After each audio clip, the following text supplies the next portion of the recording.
Last में। हरी बेटा जल्दी से आ जाए, पहले मैंने डायफ्रेक्शन ग्रेटिंग कंप्लीट करना, फिर आगे पेपर वापस कर देता हूँ। वालेकुम सलाम राफिद बेटा। कुछ भी नहीं कहना।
ओके बेटा, लास्ट टाइम हमने डायफ्रेक्शन ग्रेटिंग स्टार्ट किया था, उससे पहले हम यंग डबल स्लिट एक्सपेरिमेंट कर रहे थे। यंग डबल स्लिट एक्सपेरिमेंट में हमने क्या काम किया था, हमने लाइट को पास किया था from two slits. After passing through the two slits the light will diffract. Light diffract होती है। डायफ्रेक्ट होने के बाद इंटरफेरेंस होती है। इंटरफेरेंस के बाद बेटा सुपरपोजिशन अप्लाई होगी। सुपरपोजिशन अप्लाई होने के बाद यहाँ पे bright dark bright dark bright dark fringes form होते हैं। तो हमने कहा था हम यंग डबल स्लिट एक्सपेरिमेंट करते ही इसी वजह से हैं, to see the pattern of those fringes, to measure the wavelength and to see the wave nature of electromagnetic waves। तो हमने इंटरफेरेंस पैटर्न भी ऑब्जर्व कर लिया था और वेवलेंथ भी निकाल रही थी lambda is equal to a x by d से। तो हमने कहा था अगर आपने फॉर्मूला के थ्रू वेवलेंथ निकाली है तो ये फॉर्मूला आप यूज करेंगे। In this formula this A represents slit separation. ये ए क्या था? स्लिट्स, दो स्लिट्स के बीच में डिस्टेंस होता है, that is represented with A. X क्या था हमारे पास? यस, दो डार्क फ्रिंजेस, दो कंसेक्यूटिव, दो सक्सेसिव डार्क फ्रिंजेस के बीच में डिस्टेंस होता है, that is x. And D was slit and screen के बीच में डिस्टेंस होता है, that is D. D was the distance between the slits and the screen. तो ये बेटा हमने बात की थी। और हमने ये कहा था, ये भी बात हमने की थी बीच में, कि ब्राइट यहाँ पे क्यों बन रहा है, यहाँ पे डार्क क्यों बन रहा है। तो इसमें पाथ डिफरेंस और फेज डिफरेंस की बात आई थी। इसमें पाथ डिफरेंस और फेज डिफरेंस की बात आई थी बेटा। यहाँ पे ब्राइट फ्रिंज क्यों बन रहा है? क्योंकि यहाँ से इतना वेव डिस्टेंस ट्रेवल करके आ रही है और यहाँ से इतना वेव डिस्टेंस ट्रेवल करके आ रही है, that distance is same. That distance is same. तो जब सेम डिस्टेंस ट्रेवल करेंगी, पाथ डिफरेंस क्या होगा? जीरो होगा। जब पाथ डिफरेंस जीरो होगा तो they will interfere constructively. Phase difference भी जीरो है, पाथ डिफरेंस भी जीरो, कंस्ट्रक्टिव इंटरफेरेंस है। थोड़ा सा आगे आप मूव करेंगे, यहां पे आएंगे एट दिस पॉइंट बेटा, बी पे आएंगे, यहां पे one wave is covering more distance as compare to the other wave. तो कितना ज्यादा है? 0.5 लेमडा। 0.5 लेमडा पे क्या होगा? 0.5 लेमडा पे आपके पास डिस्ट्रक्टिव इंटरफेरेंस होगी, because path difference is not lambda और multiple of lambda, it is 0.5 lambda. तो 0.5 लेमडा पे बेटा हमारे पास जो इंटरफेरेंस होती है that is destructive, that's why will get a dark fringe. तो ये बेटा पैटर्न हमारे पास चल रहा था। तो formula, how fringes are form, dark and bright fringes, you should know that. Formula पता होना चाहिए। फॉर्मूला बेटा इन ए एक्स डी पता होना चाहिए, और ये कैसे आपस में एक दूसरे के साथ लिंक्ड है, किसका डायरेक्ट रिलेशन है, किसका इनवर्स रिलेशन है, वो भी हमें आइडिया होना चाहिए। फिर बेटा लास्ट क्लास में भी स्टार्टेड डायफ्रैक्शन ग्रेटिंग। मैंने आपको बताया था diffraction grating is the upgraded version of Young's double slit experiment. मैयर आप डायफ्रैक्शन ग्रेटिंग से भी वेवलेंथ कर सकते हैं, लेकिन डायफ्रैक्शन ग्रेटिंग से वो जो पैटर्न होता है ब्राइट और डार्क फ्रिंजेस का, वो ज्यादा विजिबल होता है as compare to Young's double slit experiment. जब बेटा मल्टीपल वेव्स आके एक पॉइंट पे मिलेंगी तो इम्पैक्ट ज्यादा आएगा as compare to just two slits. तो डायफ्रैक्शन ग्रेटिंग हमने क्या कहा था? Diffraction grating is a metal plate which consist of many slits. तो उसमें बहुत ज्यादा स्लिट्स होती हैं। हर स्लिट से जब लाइट पास करेगी, डायफ्रैक्ट करेगी, बहुत ज्यादा डायफ्रैक्शन होगी, बहुत ज्यादा वेव्स बनेंगी, बहुत ज्यादा एक पॉइंट पे आके मिलेंगी, तो you will get a brighter fringe and you will get a darker fringe. So pattern ज्यादा visible हो जाता है. तो हमने यही बेटा बात लिखी, diffraction grating is a plate in which we have large number of parallel identical slits. When a monochromatic light is incident on the grating, a pattern of narrow bright fringes is produced on the screen. यहां तक बेटा हमने बात कर ली थी. पहले मुझे बताएं यहां तक कोई मसला है, क्योंकि आज हमने ये डायफ्रैक्शन ग्रेटिंग कंप्लीट करना है बेटा.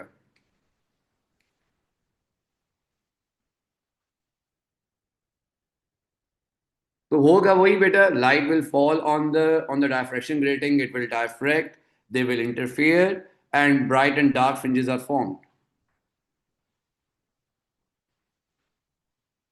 ठीक होगी बात.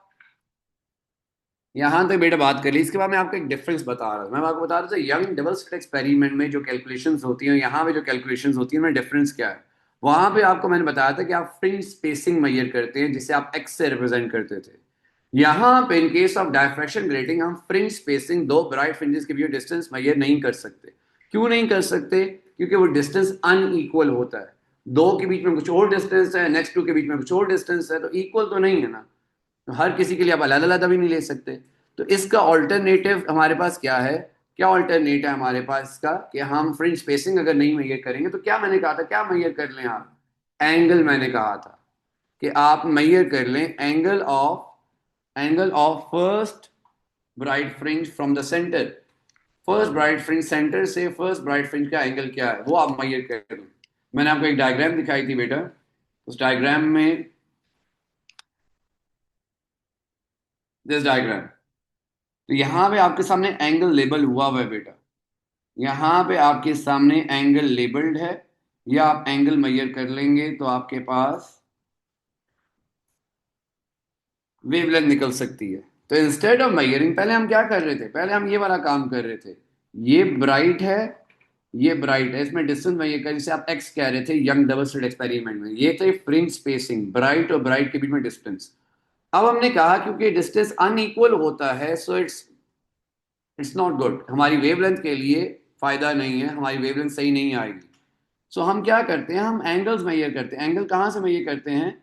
ये जो n0 लिखा हुआ है ना, यहाँ पे पहला ब्राइट फ्रिंज बनता है आपके पास n0 पे. तो ये n0 से n1 का एंगल, अगर आपको n1 की वेवलेंथ इसके थ्रू कोई चीज निकालनी है तो ये एंगल यूज करेंगे.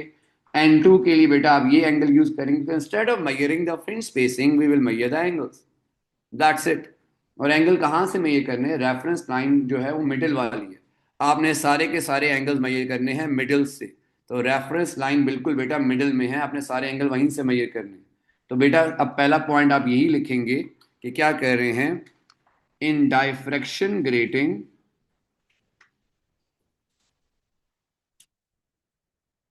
in diffraction grating, angle theta is measured, angle theta is measured rather than angle theta is measured rather than measuring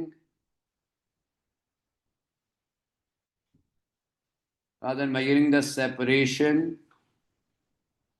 between two consecutive bright fringes.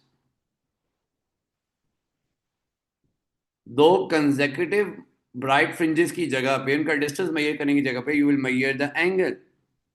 और ऐसा क्यों आप कर रहे हैं? Why you need to measure angle in this case? Why not the fringe spacing? Because in diffraction grating,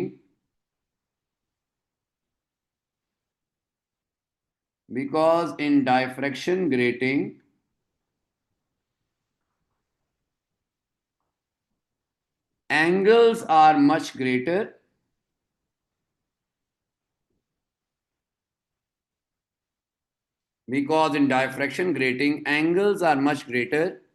and fringes are not equally spaced.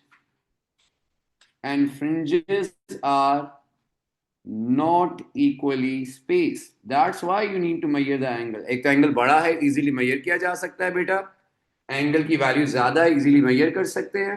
Plus fringes they are not equally spaced, so it's better to measure the angle.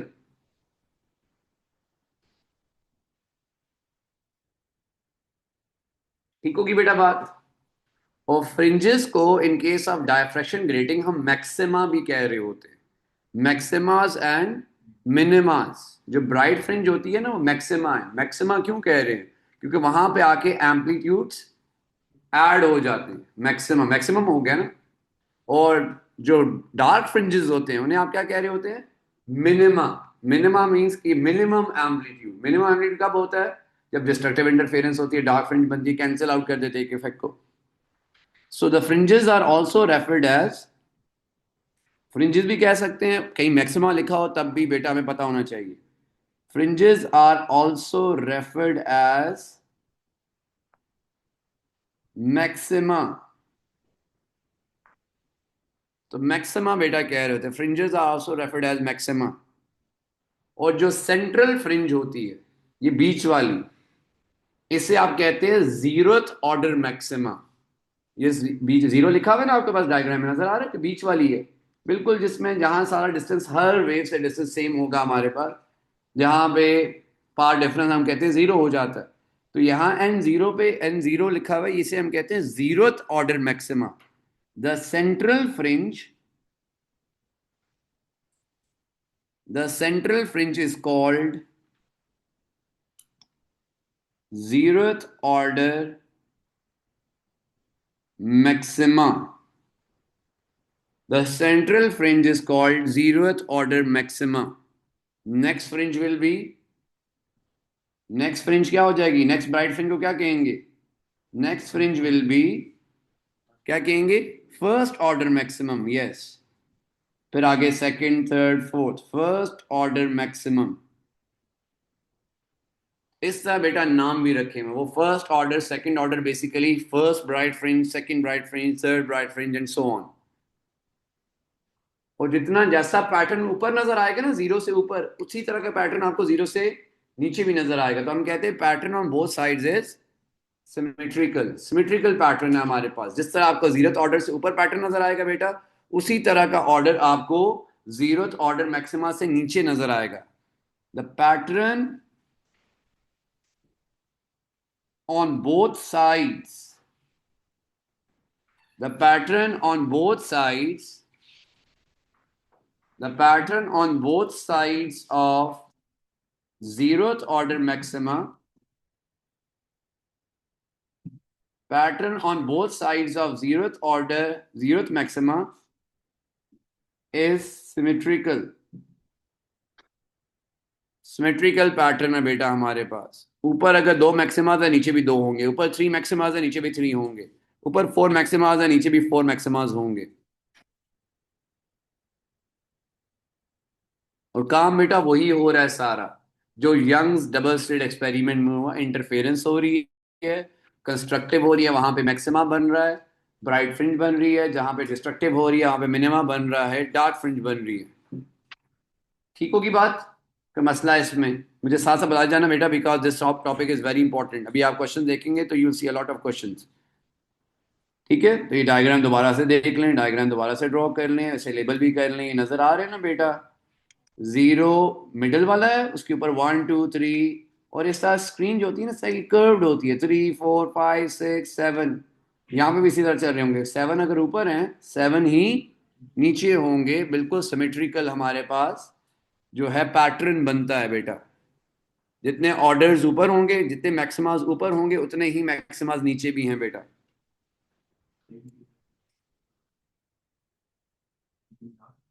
Ji ji. Separate भी आ जाते होते लेकिन combined भी आते होते हैं। ठीक हो गया बेटा? सो अभी तक डायफ्रैक्शन ग्रेटिंग में जो हम सीक्वेंस लेके चल रहे हैं बेटा, कि डायफ्रैक्शन ग्रेटिंग, सबसे पहले कोई पूछेगा आपसे क्या है, you will say diffraction grating is a metallic plate with many slits. So when the light will pass through those slits, it will diffract, and after diffraction, they will interfere, and the interference pattern will be seen on the screen in the form of bright and dark fringes, in a form of maximas and minimas. तो maxima बनेगा, minima बनेगा। जो बिल्कुल centre वाला होता है उसे हम कहते हैं जीरोथ ऑर्डर मैक्सिमा। उसके ऊपर होता है one two three four five six, और नीचे भी होता है one two three four five six. Symmetrical होता है, जितना ऊपर उतना नीचे है। मसला कोई इसमें? होगी बात ये? अब बेटा आ जाए फॉर्मूला पे। जिस तरह आपने अभी यंग्स डबल स्लिट एक्सपेरिमेंट में फॉर्मूला देखा था कि फॉर्मूला था lambda is equal to a x by d. Lambda was the wavelength, a was the slit separation, x was the fringe spacing and d was the distance between the slits and the screen. Diffraction grating का बेटा formula जिसके through आप कोई भी unknown निकाल सकते हैं, basically you can find out the wavelength. वो फॉर्मूला बेटा क्या है? d sin theta, small d not capital D, is equal to n lambda। d sin theta is equal to n lambda। अभी मैं लेबल करता हूं ये एक एक चीज क्या है। d क्या है हमारे पास? Small d। Kindly don't confuse this d with the d of Young's double slit experiment। वो d था distance between the slits and the screen। this small d is spacing between adjacent slits। दो slits के बीच में distance है बेटा, दो slits के बीच में जो सेपरेशन है, that is represented small D, spacing between adjacent slits. Angle कौन सा है? एंगल कौन से वाला है? जो सेंटर से लेके किसी भी ऑर्डर का हो सकता है। अगर आपके पास फर्स्ट ऑर्डर मैक्सिमा है वहां तक का एंगल, सेकंड ऑर्डर मैक्सिमा है वहां तक का angle. So theta is representing the angular separation. Angular separation जो अभी ऊपर आपको डायग्राम में लेबल हुए भी नजर आ रहे हैं, सेंटर से हमेशा लेना होता है एंगल। और जिस ऑर्डर का भी मैक्सिमा होगा एन की वैल्यू वो होगी। एन रिप्रेजेंट कर रहा है order of maxima. Let's say आप फर्स्ट ऑर्डर मैक्सिमा ले रहे हैं, एन वन ले रहे हैं बेटा, तो एंगल की वैल्यू लेंगे 0 से 1 तक। एंगल की वैल्यू लेंगे 0 से 1 तक। This is order of maxima. So ये एन होगा, जो भी ले रहे हैं एंगल उसके अकॉर्डिंग लेना है, 0 1 2 3। And lambda you already know what lambda is, the wavelength. So this is a formula that we use in diffraction grating। This is a formula that we use in diffraction grating। Angle भी नजर आ गया, इसमें आपको fringe separation नहीं दी हुई, नहीं है ना फॉर्मूला में, एक्स वो वाला एक्स नहीं है यहाँ पे। स्लिट सेपरेशन है जो डी से रिप्रेजेंटेड है। एंगल आ गया instead of fringe spacing, n आ गया, मैक्सिमा आ गया, लेमडा वेवलेंथ आ गई। तो इस फॉर्मूला में ये चेंजेस है। And you will see a better pattern of bright and dark fringes and you can find out the wavelength. और मैंने कहा था डिस्पर्जन के लिए भी, डिस्पर्जन को देखने के लिए भी हम डायफ्रैक्शन ग्रेटिंग करते हैं। Any problem with the formula? Fringe spacing is not there, angle is there. बाकी स्लिट सेपरेशन यहाँ पे डी से रिप्रेजेंटेड है, वहां पे ए से रिप्रेजेंटेड थी। ठीक है, ए वॉज अ स्लिट सेपरेशन, थी दो बेटा वहां पे। यहां पे तो वी हैव मैनी स्लिट, वहां पे थी हमारे पास 2 स्लिट्स। ओके बेटा, ओके बेटा। अब यहां पे एग्जाम में ये जो स्लिट सेपरेशन है ना, ये डायरेक्टली देता नहीं है आपको। ये डी लिखा हुआ ना, स्मॉल डी, इसकी वैल्यू डायरेक्टली हमें दी भी नहीं होती। वो देता है कि पर मिलीमीटर या पर मीटर कितनी स्लिट्स है। तो आप खुद निकाल लें उनमें दो के बीच में कितना डिस्टेंस है। तो पेपर में आपको क्या देगा, 1 मीटर में इतनी ज्यादा, इतनी स्लिट्स आ रही है, 100 है, 500 है। उससे हमें खुद स्लिट सेपरेशन निकालनी पड़ती है। स्लिट सेपरेशन, फ्रिंज सेपरेशन नहीं। फ्रिंज सेपरेशन का डिस्टेंस सेम नहीं होता, जिसकी वजह से हम फ्रिंज सेपरेशन यहां पे नहीं यूज कर रहे। मैं बात कर रहा हूं स्लिट सेपरेशन की। जो ये जो डी है, डी क्या है? स्पेसिंग बिटवीन एडजेसेंट स्लिट, दो स्लिट्स के बीच में डिस्टेंस। मैंने कहा ये डायरेक्टली पेपर में कभी नहीं देता, because you have many slits. तो डायरेक्टली पेपर में आपको ये नहीं देता। तो फिर क्या देता है बेटा? तो बेटा ये भी अपने पास पॉइंट लिख ले। Exam question sometimes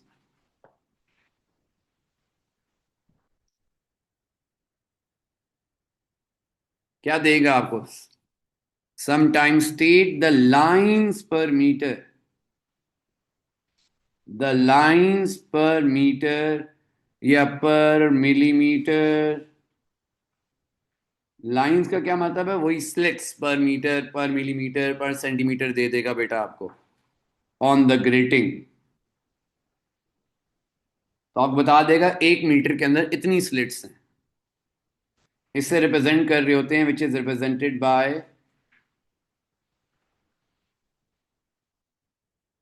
bye n. तो इससे डी कैसे कैलकुलेट करना है?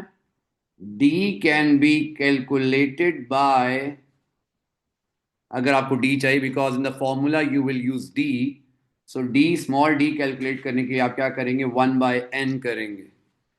1/n, n क्या रिप्रेजेंट कर रहा है? नंबर ऑफ स्लिट्स पर मीटर। नंबर ऑफ स्लिट्स पर मीटर।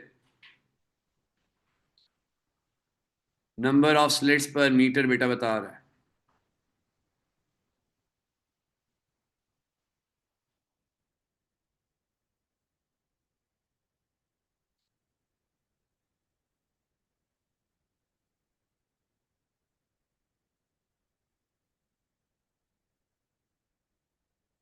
ठीक होगी बेटा बात?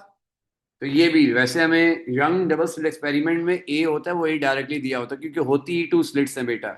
But in case of diffraction grating we have many slits, 1000, 2000। तो हमें 2 स्लिट्स के बीच में सेपरेशन नहीं बताता जो हमारे फॉर्मूला में जा रही है, हमें बता देता है पर मीटर पर सेंटीमीटर इतनी स्लिट्स हैं, आप उसके अकॉर्डिंगली आप कन्वर्ट कर लें। ठीक है, जब हम क्वेश्चन करेंगे तो आप देखेंगे कि हमें स्लिट्स दी हुई होंगी पर सेंटीमीटर पर millimetre. Any problem with this? होगी ये बात भी, फॉर्मूला भी आ गया, सारी वर्डिंग पता चल गई, डी क्या है, एन क्या है, एंगल कहाँ से लेना है, लेमडा क्या है। ठीक होगी बेटा? ओके। अब आ जाएं ऑर्डर्स ऑफ मैक्सिमा पे, कि कहीं अगर आपको ऑर्डर ऑफ मैक्सिमा निकालना पड़े, मैं आपको बेटा क्वेश्चंस के अकॉर्डिंगली बता रहा हूँ कि क्या क्या रिक्वायरमेंट्स होती हैं, आपने किस तरह क्वेश्चंस को लेके चलना है। बाकी जो how bright and dark fringes are formed, you already know the reason: interference, constructive and destructive, part difference 0, 0.5, 1.5, phase difference 0 और 180। वो तो लॉजिक यंग डबल स्लिट वाली ही है। ये जो फॉर्मूला में चेंजेस आ रही है ना, ये हमने ऑब्जर्व करनी है, देखनी है। ओके। अब बेटा, अगर आपको मैक्सिमम वैल्यू ऑफ एन निकालनी हो, maximum value, highest order of maxima निकालना हो, हाईएस्ट ऑर्डर ऑफ मैक्सिमा अगर आपको निकालना पड़े, हाईएस्ट ऑर्डर ऑफ मैक्सिमा आपको निकालना पड़े, हाईएस्ट ऑर्डर क्या मतलब है बेटा जी? इधर डायग्राम देखें, इधर डायग्राम देखें, ये कितने नजर आ रहे हैं आपको? 1, 2, ये हाईएस्ट है। इससे ऊपर भी चल रहे होंगे ना, 3, 4, 5, 6, 7, 8, 9, कहीं जा रहे होंगे, हमें नहीं पता कहाँ जा रहे। आपको हाईएस्ट ऑर्डर ऑफ मैक्सिमा निकालना है। हाईएस्ट, बात समझ आ रही है ना किस की बात कर रही है? नजर आ रहा है? 1, 2, इसके आगे आएगा 3, 4, मैंने कहा पूरी कर्व स्क्रीन है, 5, 6, 7, 8, आगे चलता जा रहा है। हाईएस्ट जो लास्ट वाला है, वो 10th है, 12th है, 15th है, जो भी है वो निकालना पड़े, मुझे बताएं उसके लिए ये एंगल क्या होगा, थीटा की वैल्यू क्या होगी? If you need to find out the highest order of maximum, highest value of n निकालनी है, थीटा की वैल्यू क्या होगी? गुड जन्नत बेटा, गुड आबियान।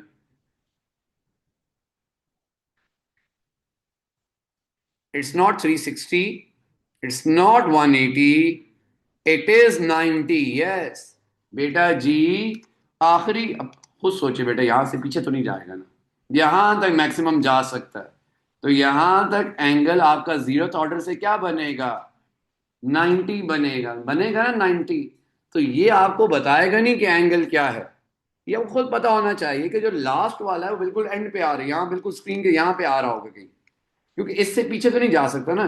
डायफ्रैक्शन यहाँ हो रही है, यहाँ पीछे कहाँ चला जाएगा? फिर स्प्रेडिंग होके, वेव स्प्रेड होके यहाँ तक जा सकती है, पीछे थोड़ी जाएंगी, रिफ्लेक्शन थोड़ी हो रही है बेटा। सो मैक्सिमम जो लास्ट मैक्सिमम आएगा वो यहाँ तक आएगा, तो क्या एंगल बन सकता है जीरोथ ऑर्डर के साथ? क्योंकि एंगल आपने जीरोथ ऑर्डर से ही पिक करना है। So the angle that you that you will take is for the highest order of maxima, angle should be equal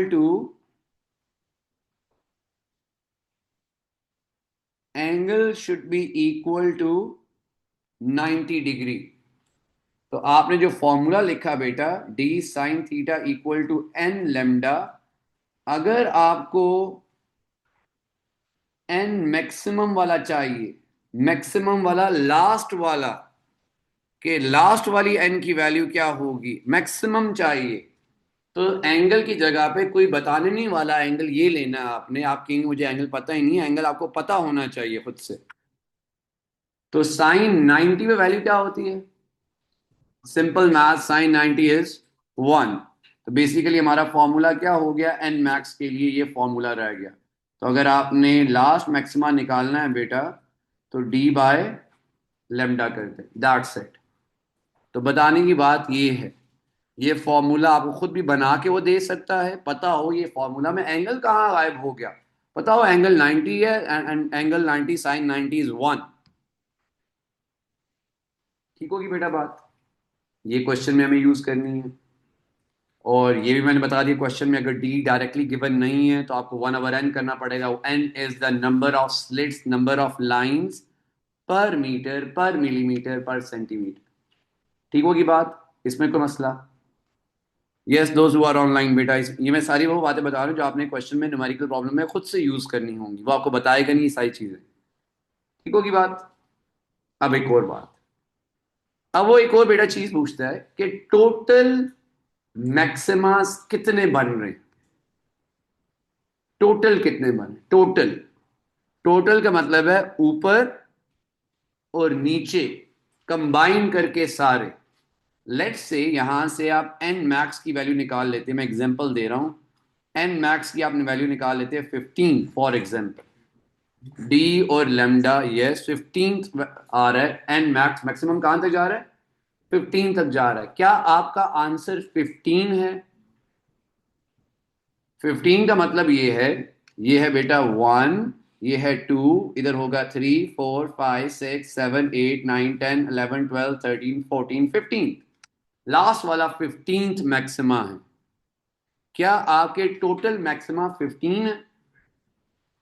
total maxima 15 है? The answer is no. What is the value? Good Abiyan बेटा, it's not 15 and it's not 30। क्या value है? Total maxima कितने हैं? ना 15 है ना 30 है, 31 है। जीरो वाला भी तो है। अब ये बेटा लास्ट ईयर नहीं, उससे प्रीवियस ईयर ये क्वेश्चन आया था, और जब पेपर्स लेके निकल रहे थे ना एग्जाम से बाहर, मैं बाहर खड़ा हुआ था, आके मुझे वैल्यू बता रहे थे, ये सर 30 आंसर आ गया था हमारा, 30 निकल आते इजीली आ गया था।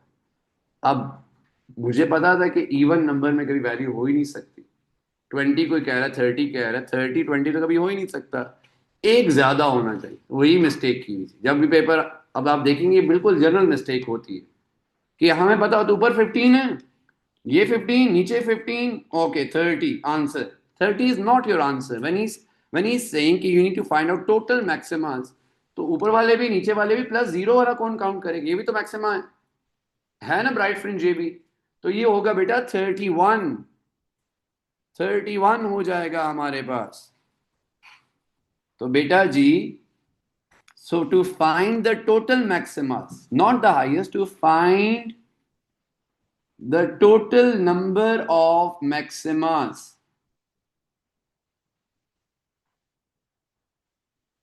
the formula that you should use is 2n plus 1। n क्या, let's say 15 है, तो 2 into 15 plus 1 30, 31। तो आपको ये बेटा फॉर्मूला देखना है, फॉर्मूला की भी जरूरत नहीं, बस आपको पता है कि इवन में +1 ऊपर नीचे ऐड करें, +1 कर दें।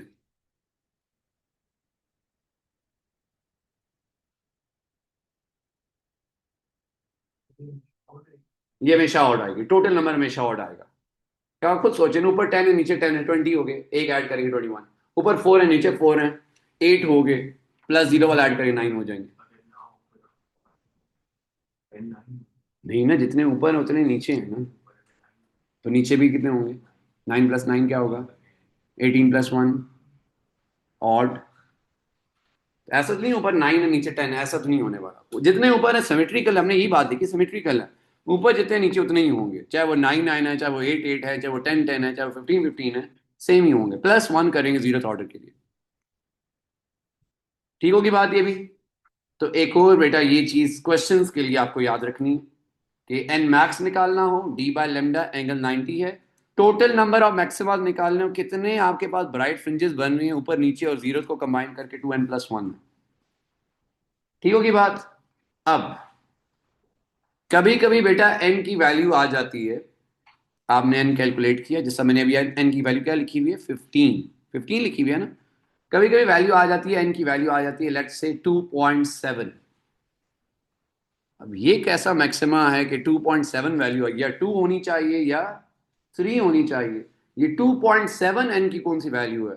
ऑर्डर ऑफ मैक्सिमा या 1 होता है, या 2 होगा, या 3 होगा, या 4 होगा, या 5 होगा, या 6 होगा। 6.5 आ रहा है, 6.7 आ रहा है, ऐसा तो नहीं हो सकता। तो अगर ऐसी एन की वैल्यू आएगी तो आपने क्या करना? लेट्स से एन 2.7 आ गया, क्या लिखेंगे एन की वैल्यू?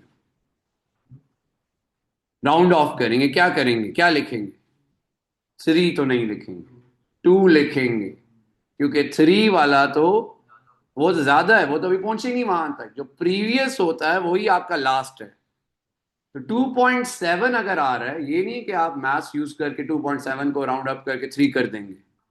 तो करना राउंड ऑफ ये, लेकिन 2.7 को आप राउंड ऑफ करके 2 में लेके आएंगे, नीचे वाली वैल्यू पे लेके आएंगे, क्योंकि अभी 3 तो आया ही नहीं ना। 3 तो आया नहीं, अभी वो बना ही नहीं है ब्राइट फ्रिंज।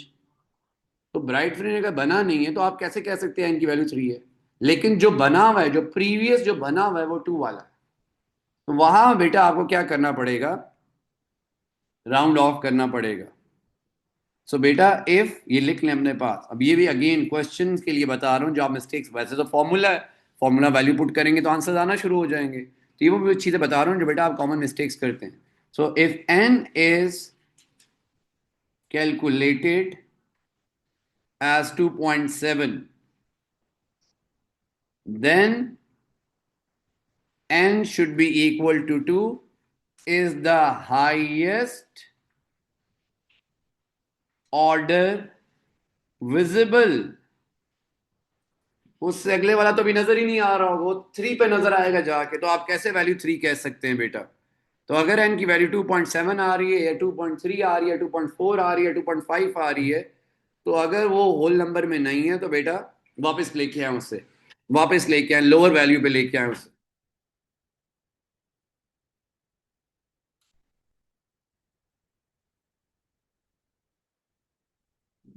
ठीक हो गया बेटा? तो ये वो स्किल्स हैं बेटा जो आपको पता होने चाहिए। यस दोस्त हु आर ऑनलाइन। बाकी बेटा प्रोसेस डायफ्रैक्शन ग्रेटिंग का आपको ऑलरेडी पता है। डायफ्रैक्शन ग्रेटिंग से वेव पास करने के बाद they will diffract, they will interfere, constructive destructive bright fringes form होंगी, मैक्सिमास मिनिमास फॉर्म होंगे। वेवलेंथ आप निकालेंगे फॉर्मूला से। मैक्सिमास अगर हाईएस्ट ऑर्डर मैक्सिमा निकालना है तो एंगल 90। टोटल मैक्सिमास निकालने हैं, ऊपर नीचे ऐड करें, +1 करें। और अगर वैल्यू एन की आ रही है 2.7, 2.5, 2.4, 2.3, तो आपने इसे राउंड ऑफ करके 2.7 को 3 नहीं करना, वापस लेके आना, क्योंकि जो लास्ट विजिबल है वही आपको नजर आ रहा है, उससे अगले वाला तो नजर ही नहीं आ रहा। तो आप एन की वैल्यू 3 नहीं दे सकते। ठीक होगी बेटा ये बात? Yes those who are online, हो जाएगा। ओके, ये मैं डायग्राम बेटा दोबारा से उठाता हूँ, ये डायग्राम देखे। ओके, अब बेटा कभी कभी हमें क्या करता है, इधर देखना जरा, ये लेंथ दे देगा 0 से 2 तक, कहता है ये 2 सेंटीमीटर है। ये लेंथ दे देगा बेटा, आपको कहेगा ये 3 सेंटीमीटर है। अब इन दोनों लेंथ्स का फॉर्मूला से कोई रिलेशन नहीं।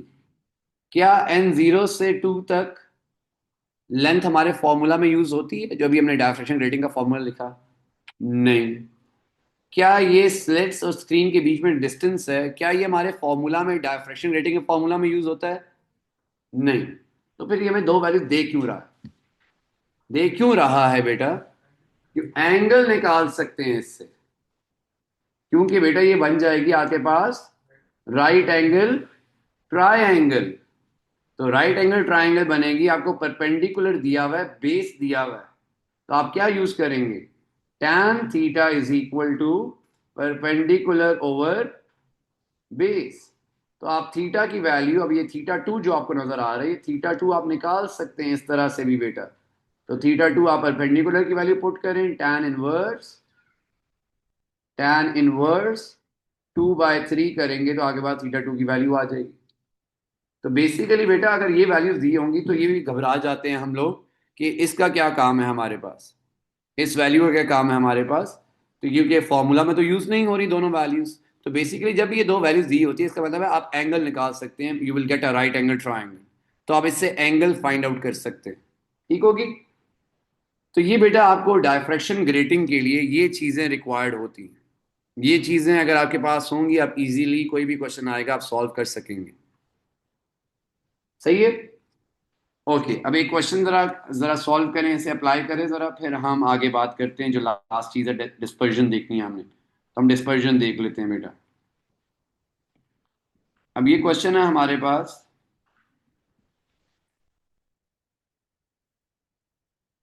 अब फॉर्मूला बेटा आपके पास ऑलरेडी है, जो जो फॉर्मूलाज रिक्वायर्ड हैं। ये क्वेश्चन है, जरा देखिए, मुझे वैल्यू फाइंड आउट करके बताएं क्या आ रही है। An experiment was set up to investigate light passing through a diffraction grating with a slit spacing of 1.7 micrometer. The fringe pattern was observed on the screen. The wavelength of the light is 550 nanometers. Wavelength दी हुई है, slit separation directly दी हुई है, n नहीं दिया हुआ, d directly दिया हुआ। कह रहे calculate the angle alpha between the two second order lines. ये एंगल निकालना है दोनों के बीच में। क्या फॉर्मूला से ये एंगल आता है डायरेक्टली? ये जो अल्फा लेबल हुआ है क्या ये फॉर्मूला से डायरेक्टली आता है? नहीं आता ना। फॉर्मूला से तो एंगल ये वाला आएगा बेटा जी। तो आप ये वाला अगर एंगल निकाल लेंगे, इसे क्या करेंगे? डबल कर देंगे तो आ जाएगा एंगल। तो बेटा फॉर्मूला अप्लाई करें, कौन सा? D sine theta equal to n lambda. D sine theta equal to n lambda. तो आप फॉर्मूला अप्लाई करें, d sine theta is equal to l lambda.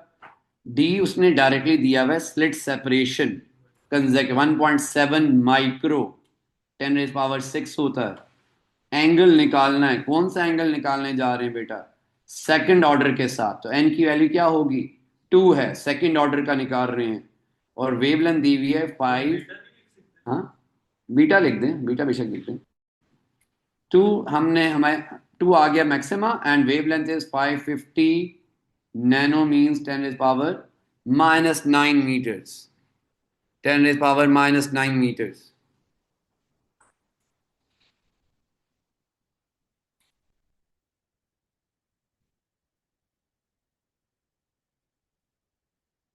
2 into 550 into 10⁻⁻9 divided by 1.6 into 10⁻⁻6। मुझे angle बताएं जरा sine inverse करके भी।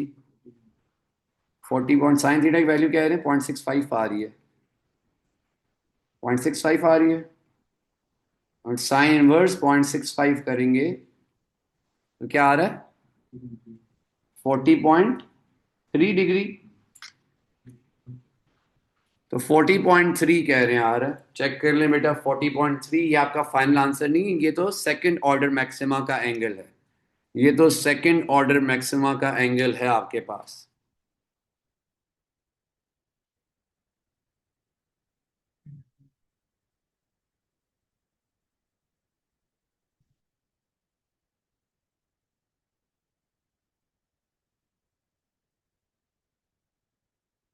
ठीक है, तो बीटा बेटा हमारे पास आ गया 40.3। इसे मल्टीप्लाई बाय 2 कर देंगे तो you will get alpha. So alpha will be equal to 40.3 divided by 2, that will be 80.6 degrees. ये 80.6 आ जाएगा, जिसे आप 81 भी लिख सकते हैं। ठीक होगी बेटा ये वैल्यू। अब इसी क्वेश्चन में अब डिफरेंट चीजें आपको मैंने बता दी, क्या क्या निकालने के लिए कह सकता है। एन निकालने के लिए कहेगा, एन मैक्सिमम निकालने के लिए कहेगा, एन की वैल्यू कैसी आ सकती है। अगर एंगल इस तरह नहीं निकल रहा तो राइट एंगल ट्राइंगल बना के आप निकाल सकते हैं एंगल। तो ये सारी चीजें बेटा हमारे पास आ जाती फिर आपने कहानी करके डायरेक्ट आगे इसको राउंड ऑफ नहीं कर सकते पीछे की तरफ कर है। नहीं, सकते। वो एन की वैल्यू, एन एन की वैल्यू की बात की थी हमने। ये एन, एन अगर कैलकुलेट किया 2.7 तो वो 2 लिखना है, एंगल के लिए नहीं, बाकी किसी वैल्यू के लिए नहीं है, एन के लिए। ठीक होगी बेटा बात। बस अब एक लास्ट चीज सुन लें, फिर हम इसे एंड करते हैं। That is dispersion of light through diffraction. Diffracting white light formula same है, बस बता देता हूं कि डिस्पर्जन होती क्या है बेटा, आपको वैसे पता भी है। Diffracting white light, diffracting white light. So बेटा हम डायफ्रैक्शन ग्रेटिंग को यूज करते हैं to split white light into how many colours, 7 colours. Red, orange, yellow, green, blue, indigo, violet, ये 7 कलर्स होते हैं। With the red has the highest wavelength and violet has the lowest wavelength. तो हमने वो pattern अगर देखना हो तो हम डायफ्रैक्शन ग्रेटिंग से पास करवाते हैं व्हाइट लाइट को। It splits into 7 colours. So बेटा डायफ्रैक्शन ग्रेटिंग, बेसिकली रेनबो होता जी जी, our diffraction grating, our diffraction grating can be used, our diffraction grating can be used to split, it is used to split white light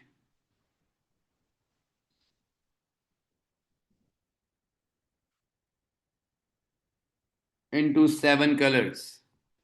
It is used to split white light into 7 colors. This is called, क्या कहते हैं इसे, when the white light will split up into 7 colors, this is called dispersion of light. तो diffraction grating बेटा dispersion के लिए भी use करते हैं। कैसे करते हैं, सिंपल, आपने बेटा क्या करना है, बीम ऑफ वाइट लाइट को थ्रो करना है on the diffraction grating. The light will pass through diffraction grating, जो जीरोथ ऑर्डर होता है वहां पर मिलेगी वाइट, उसके लेफ्ट ऊपर और नीचे मिलेगा आपको पूरा स्पेक्ट्रम। क्लोजेस्ट होगा वॉयलेट और रिवर्स में ऊपर जाना शुरू हो जाएगा, जो फर्दस्ट अवे होगा वो रेड होगा आपके पास। तो इस तरह हाईएस्ट से लोवेस्ट वेवलेंथ हमारे पास डिस्ट्रीब्यूशन होती है। So beam of white light, a beam of white light is shown onto the grating,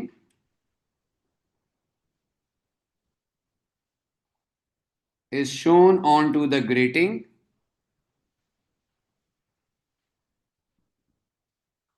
a zeroth order,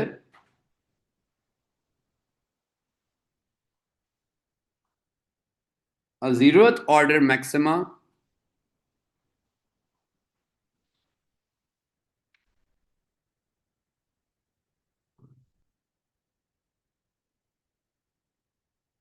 will be the bright fringe of white light,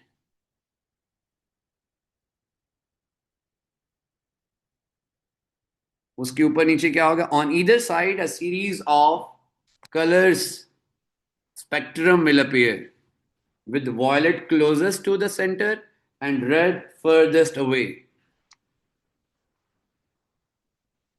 On either side of white light,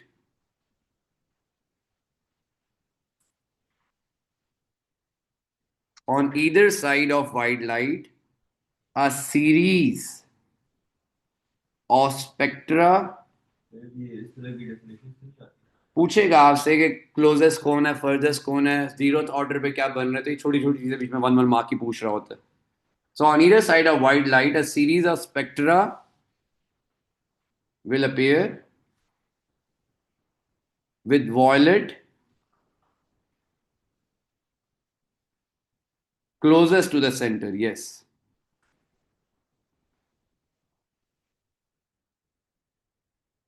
and red furthest away.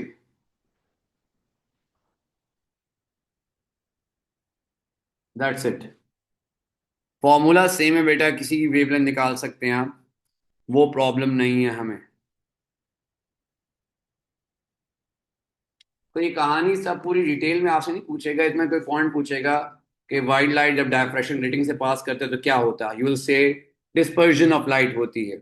Zeroth order पे कौन आ रहा होगा, आप कहेंगे white light आएगी। First order पे कौन आएगा, वॉयलेट आएगा, एंड देन सो ऑन। कौन सबसे करीब होगा, कौन सबसे दूर होगा, वो भी आपको आइडिया हो गया, कौन क्लोजेस्ट है और कौन फर्देस्ट अवे है। ठीक होगी बेटा ये बात। Okay, so these are the things that you should know about diffraction grating and Young's double slit experiment बेटा।